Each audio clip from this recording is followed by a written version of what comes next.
어쩔 수 없잖아요. 우리도 쌓이는 게 많이 있는데 화를 나도 모르게 나오는 걸 어떡합니까? 네, 여러분 안녕하세요. 상담하는 남자입니다. 우선 제가 죄송하다는 말씀을 드리면서 시작을 해야 할 것 같습니다.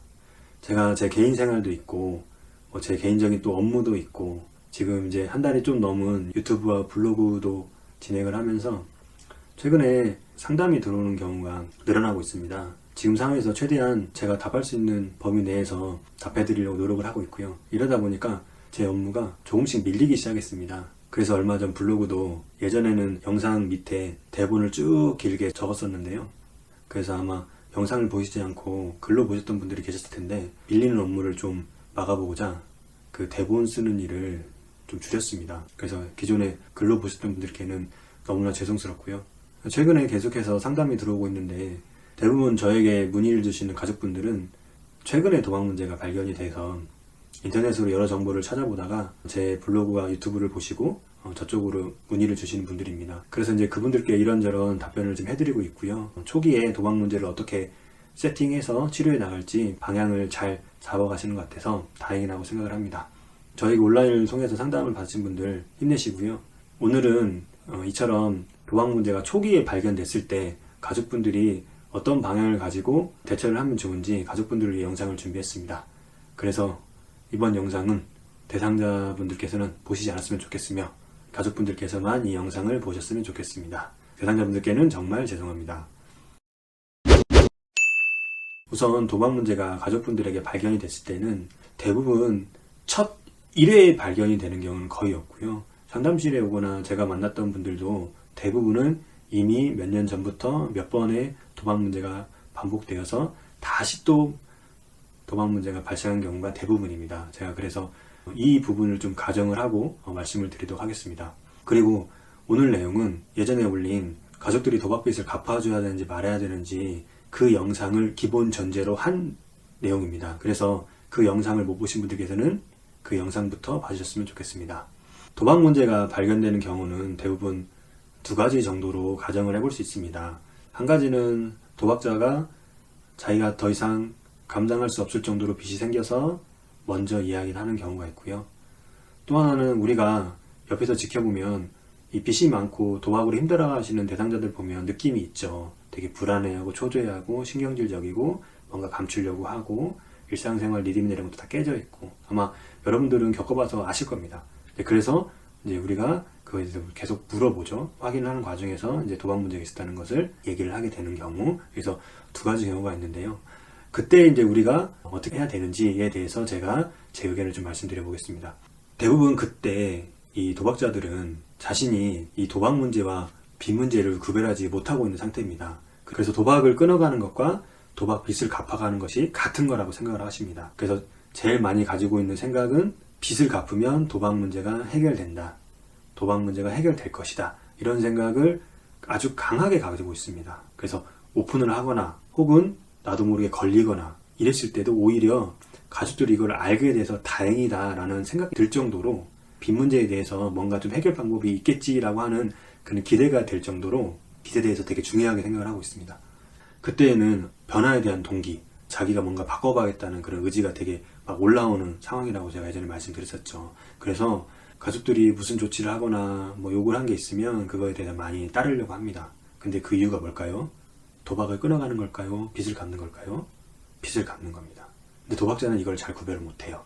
그래서 계속해서 빚 얘기가 나올 거예요. 그리고 우리도 현실적으로 도박 문제는 빚 문제가 굉장히 현실적인 문제이기 때문에 빚 쪽으로 우리의 관심도 쏠릴 수밖에 없습니다. 근데 우리가 이 빚 문제로부터 얼마나 거리를 둘 수 있는지에 따라 가지고 그때 도박한 사람을 치료 장면으로 초대를 할 수가 있고 그렇지 못할 수도 있습니다.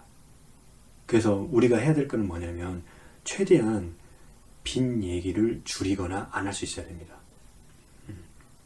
우리가 그 상황에서 자꾸 빚 얘기를 하고 어떻게 갚을래 이런 얘기를 하면 안 그래도 도박자는 자기도 빚을 갚으면 이 문제가 끝난다라고 생각을 하고 있는데 주변에서 자꾸 빚을 어떻게 갚을지 자꾸 물어보니까 아 역시 빚을 갚아야 도박 문제가 끝나는구나 이 생각이 더 강해집니다. 그러면 도박을 어떻게 끊어가야 될지 여기에 초점을 맞추는 게 아니라요 빚을 어떻게 갚아가야 될지 여기에 초점을 맞춥니다. 그래서 도박을 끊어가는 모든 행동이 빚을 갚는 거에 초점을 맞춰서 움직여집니다. 우리가 이런 도박자의 생각을 조금이라도 막을 수 있는 것은 빚에 대한 얘기를 줄이거나 안 하는 것입니다. 우리도 당연히 빚에 대한 얘기를 최대한 줄여야 되고요. 빚 얘기가 나와도 다른 얘기로 도박을 끊어가는 얘기도 바꿀 수 있어야 됩니다. 이게 매우 중요합니다. 제가 상담에서 실제로 부모님들께 어떻게까지 얘기를 드리냐면요. 만약에 오늘 아드님이, 남편이 몰래 도박을 해서 돈을 몇 억씩 따왔다. 실제로 몇 억씩 딸 수 있거든요. 제가 막 5억 이렇게 따시는 분도 봤거든요. 물론 이제 그분도 나중에는 잃지만, 그래서 그렇게 돈을 따가지고 빚도 갚고 용돈도 드리고 선물도 사오고 밥도 사고 막 이랬어요. 우리 가족분들 어떻게 하시겠어요? 이게 되게 묘해요. 마음으로는 정말 돈 문제가 아니라 도박 문제나 이렇게 마음을 먹고 있어도 막상 돈을 딱 받고 그러면 거절하기가 힘듭니다. 그런데 도박을 잘 끊어가시는 분들의 부모님들을 보면 이런 돈, 이런 도박을 한 돈, 쓸모없는 돈이다. 나는 이런 돈을 원하는 게 아니다. 이런 돈 나에게 필요 없다. 라고 단호하게 끊으십니다. 물론 이제 그런 일도 거의 없겠지만 돈 문제만큼 이렇게 냉정하게 하신다는 얘기죠. 그래서 우리 가족분들이 이 돈 문제로부터 이런 단호하고 냉정한 태도를 가질 수 있어야 돼요. 돈 문제만큼은. 그리고 우리가 해야 될 얘기는 뭐냐면요. 도박자가 돈 얘기를 해도 도박을 어떻게 끊어갈래? 또 얘기를 하면 분명히 일을 해서 뭐 투잡을 뛰어서 내가 빚을 언제까지 갚겠다 막 이런 얘기를 하거든요. 그런 얘기를 해도 그러니까 빚은 그렇게 갚아갈 건데 도박은 어떻게 끊어갈래? 도박을 끊을 방법은 뭐니? 이거를 자꾸 물어봐 주셔야 돼요. 도박자분들이 제일 어려워하는 것 중에 하나가 뭐냐면 가족들과의 신뢰로운 관계가 깨져서 자기를 못 믿어준다는 거거든요. 근데 그런 것도 자기가 앞으로 열심히 사는 거를 보여주겠다. 이런 식으로 해서 일도 열심히 해서 빚도 열심히 갚아간다. 다시 또 그런 쪽으로 가요. 근데 우리는 그래, 그거 존중한다. 도박비를 열심히 갚고 너의 경제적인 것들을 다시 원래대로 돌리려고 하는 거에 대해서 우리도 충분히 존중을 한다. 열심히 해봐라. 근데 그렇다고 해서 도박이 끊어지는 건 아니다. 그리고 그게 열심히 한다고 해서 우리가 너를 다시 예전처럼 믿을 수 있는 게 아니고 계속해서 의심이 들고 불안하다. 그래서 우리는 도박을 치료하는 모습을 보여주면 좋겠다. 그래서 도박 치료하는 것을 어떻게 보여줄 거냐. 이런 식으로 초점을 맞춰서 계속 얘기를 해주세요. 물론 힘듭니다. 물론 힘들어요. 근데 제가 이게 가능한 이유를 말씀드려볼게요. 도박 문제가요, 3번, 4번 이렇게 반복되잖아요. 그러면 부모님들 마음속에서는 어떤 마음이 드냐면요. 이제 내 자식이 아닌 것처럼 마음이 들어요. 먼저 연을 끊고 싶은 마음도 듭니다. 제가 그런 이야기 자주 들었거든요. 그렇다고 해서 연을 끊고 그러진 않지만 정말 그만큼 힘든 거죠. 내 자식이지만. 근데 이제 그런 마음이 들 때 그렇게 좀 이 문제로부터 좀 거리를 딱 두고 좀 마음을 딱 차단하는 느낌이 들 때 그때 좀 냉정하고 좀 분명한 자세를 유지할 수 있거든요. 그런 마음을 가지고요. 돈 문제를 딱 냉정하게 끊어주세요. 그리고 도박 문제에 대해 초점을 맞춰주세요. 그래서 너는 도박을 어떻게 끊어갈래? 이 부분이 매우 중요합니다. 그래서 도박자가 가지고 있는 돈을 갚아야 된다라고 하는 이 생각, 돈만 갚으면 된다라고 하는 이 생각을 우리가 조금이라도 바꿔보려고 하는 시도를 계속 해야 됩니다.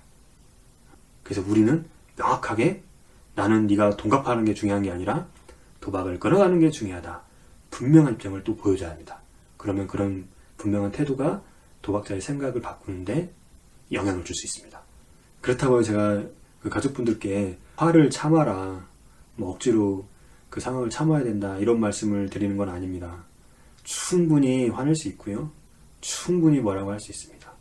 여러분들께서도 그 화나고 이 분통한 이 마음을 다 담고 지내시기는 너무 어려운 상황이죠. 그래서 충분히 거기에서도 냉정하게 좀 자세를 유지하면서 얘기를 하려고 해도 잘 안 될 수도 있어요. 괜찮습니다. 화내면 어쩔 수 없잖아요. 우리도 쌓이는 게 많이 있는데 화를 나도 모르게 나오는 걸 어떡합니까? 그 화냈다는 거에 너무 막 자책하거나 막 자기 자신에 대해서 막 실망했다거나 그러지 마시고요. 충분히 화낼 수 있습니다. 충분히 화낼 수 있고요. 그리고 그런 화내거나 또 슬퍼하는 모습도 도박자가 봐야 돼요. 그래서 그런 마음이 도박을 끊어가는 마음에 좀 힘이 실을 수 있도록 해줘야 됩니다. 그러니까 괜찮고요. 그래서 이번 시간에는 그 대화를 할 때 돈 문제가 아니라 도박 문제에 대해서 초점을 맞춰서 얘기를 하고, 도박자가 가지고 있는 돈을 갚으면 도박 문제가 끝난다고 하는 그런 생각을 우리는 돈 문제가 우선이 아니라 도박 문제가 우선이라는 입장을 취함으로써 도박자가 가지고 있는 그 생각이 조금이라도 변할 수 있도록 시도를 해야 된다. 처음에 여러 가지 방법이 있을 수 있지만 그래도 이 빚 문제와 도박 문제에 대해서 구분하는 건 이거는 아주 큰 맥락에서 굉장히 중요하거든요. 그래서 가족들도 분명하게, 좀 냉정하면서도 분명한 태도로 빚 문제가 아니라 도박 문제가 우리는 중요하다. 그래서 이걸 어떻게 해야 할 것이냐, 이렇게 초점을 맞춰서 이야기했으면 좋겠습니다. 네, 이번 시간은 여기까지고요. 다음 시간에도 제가 도박 문제를 초기에 만났을 때 어떻게 해야 되는지 일종의 꿀팁 같은 거죠. 하지만 도박 문제가 이제 워낙 크다 보니까 꿀팁이라고 말하기는 좀 그렇고요. 힘든 팁입니다. 네, 솔직히 말해서 힘든 팁인데, 이제 그런 것들을 제가 가지고 있는 방법들을 여러분들께 안내해 드리도록 하겠습니다. 그리고 이걸 하시다가 좀 힘들거나 이런 거 있으시면 제 온라인 쪽에 문의를 해주세요. 저도 그 상황을 좀 알아야 좀 디테일하게 제가 이렇게 코칭을 해드릴 수 있거든요. 그러니까 거기 좀 써주시면 제가 아는 범위 내에서는 충실하게 좀 답변을 좀 드리도록 하겠습니다. 네, 마지막으로 도박으로부터 고통받고 계시는 많은 분들께 응원의 말씀을 전달드리면서 오늘 이 시간 마치도록 하겠습니다. 감사합니다.